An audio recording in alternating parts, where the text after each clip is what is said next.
Well, as we await U.S. President Donald Trump's tariff announcement coming later this afternoon, Canadians are asking themselves this morning, what should they consider buying before tariffs send prices soaring? The president will be addressing the decades of unfair trade practices that have ripped our country off and American workers off. It has hollowed out our middle class. It has destroyed our heartland, and the president is focused on reshifting our global economy to ensure that America is once again the manufacturing superpower of the world. Well, that's White House Press Secretary Carolyn Leavitt outlining the president's tariff mission. Experts here are warning that the first price increases from tariffs could be felt immediately. For more on those tariff price hikes, how they could unfold, we're joined this morning by Andreas Schotter, professor of international business at Western University's Ivey Business School. Good morning and welcome. Good morning. Thank you for having me. So we won't know until this afternoon the full details of what this plan looks like, but what products could become more expensive first? Yeah, what we're seeing already is, of course, the automotive sector. Cars are getting more expensive, and this also includes the used cars because that's a demand question. Immediately, we will see likely a rush to car dealerships today. Yesterday, there was an announcement that in March we have seen a record sales of cars on both sides of the border.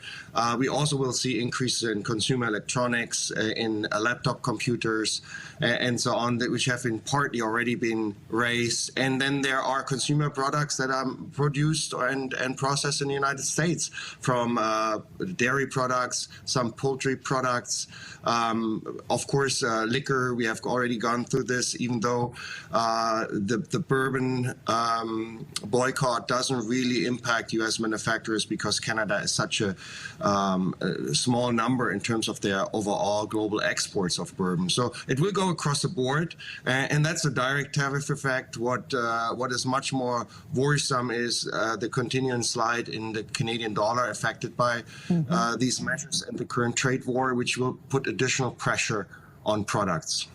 Let's talk about this from the Canadian perspective for a moment. The federal government says they are ready. Its tariff response will be geared towards having a smaller impact, is how they described it, on Canada than the U.S. But we know that any retaliatory tariffs are going to increase the cost of U.S. goods. So which products should Canadians buy right now, trying to get ahead of it? You outlined a few of them in terms of computers and electronics, but is there anything else we need to consider bumping up on our priority list?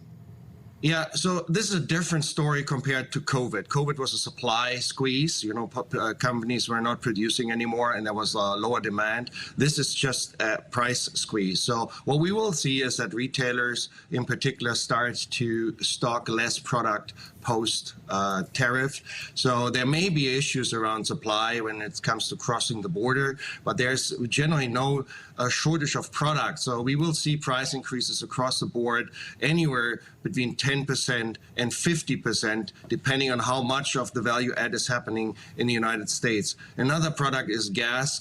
We will see gas increases, not because of counter tariffs, but because of the, again, inflationary pressure on the currency. And this already happened again yesterday, where gas prices have reacted to inflation. Particular products, I don't see the need to stock up for more than maybe a week or two. And if this tariff war lingers, I mean, you cannot buy meat, for example, beef, for a year, right? You can pack it in your freezer, but to me, it doesn't make much sense at this point in time to save money. First of all, you need to free the cash to buy that. Secondly, you need to store it.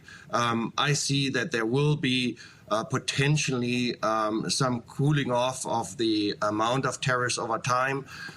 We will see how the rest of the world reacts, because it's not just Canada, and how much pressure the Trump administration will receive from inside the United States. And this will affect prices. So different from COVID. And how soon could we feel those effects? So we don't need to stock up like COVID is, it's not because things are running out, but they are going to get more expensive. Do we have a timeline, or is there possible to estimate a timeline? So this is a tricky question, because it's, again, a supply and demand question. I believe that retailers will phase in price increases gradually on some products in order to make it easier for consumers.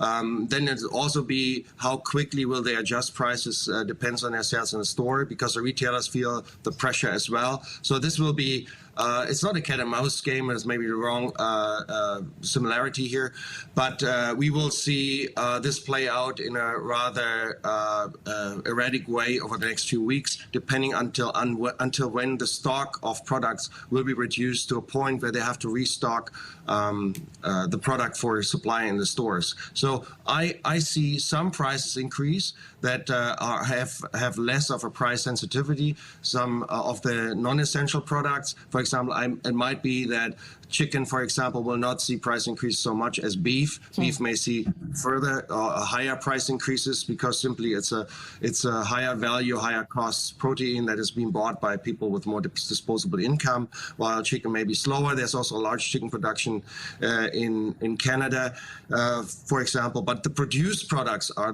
what concerns me, and Canada doesn't process food as much as it consumes, right? Especially during the winter months. Listen, you've said some stores might initially lower prices for products that they already have in their inventory. Why would that be the case?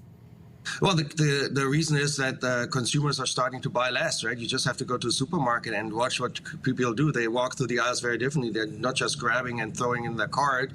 They're putting products back. They look very carefully where the product comes from, how much it costs, and they go more to house brands in particular, right? So to the no labels.